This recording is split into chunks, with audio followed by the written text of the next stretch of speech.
Hey, Pastor Steve Waldron, I hope you're having a great day in Jesus. We're going to look at some books I bought at the last Baker Bookhouse trip with Indiana Bible College in February, Bishop Paul Mooney and the staff there. And I've got the rest of these in a box.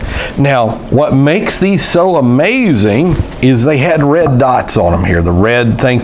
That means they were $2 each or 3 for $5. If I remember correctly, it may have been they were $1 each once you got, I can't remember now. And then we got 25% off. So that's pretty amazing. And this is the Biblical Illustrator. Now, there have been times when we have gone up to Indiana Bible College, has gone up to Grand Rapids. Baker used books, Sue and the wonderful staff up there, Mr. Baker, they usually greets us. He greeted us this time.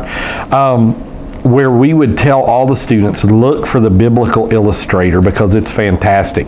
And there have been times where they had overruns of this and would sell it for like $110. But I never saw them, even if I paid $2 each, $46 for the whole set. I think one of the students, maybe Huntley Ballestero, took one as I was piling them, so I may have only got 22 volumes. I haven't counted. But Huntley can have him. He's a good guy. He's helped me out a lot at Indiana Bible College, taking me to the airport and stuff like that. Let me just take you a look. This is done by Richard Exell, Master of Arts. And it's just a quality commentary series.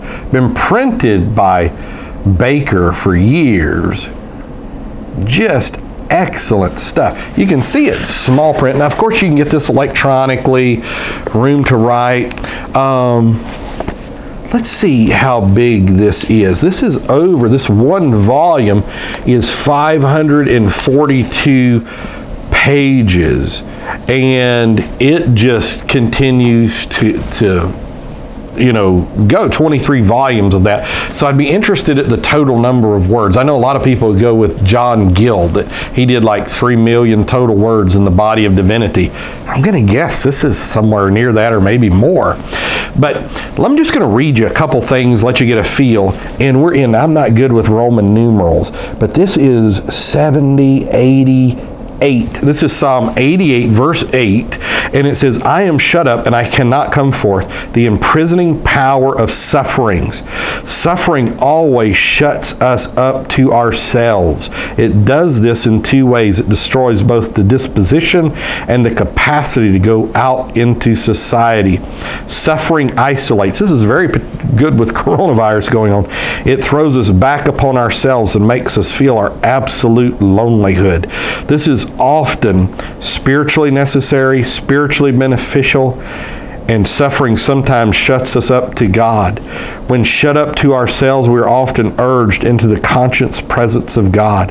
God is better seen and heard in solitude than in society. I am not alone. The Father is with me. Enter into your closet and shut your door. Suffering must shut us up to the grave. Elsewhere, the writer says, my life draweth nigh unto the grave. And so it's just filled with things like this. So let's say you're going to preach, your text's going to be like Psalm 87, 4 through 7. You can get this book out and read what it says, and you may get some amazing thoughts. When we read books, it shows a humility.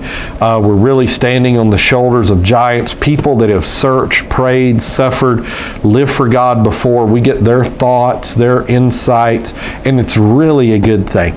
So the Biblical Illustrator, 23 volumes, I think you can still get it, but man, I would recommend this. This is 5 volumes, and I've already got the Biblical Illustrator, but I wasn't sure if I've got every volume, so I was going to fill in my volumes and then probably give these away to a young minister in the church. We change books back and forth all the time, this young man and I.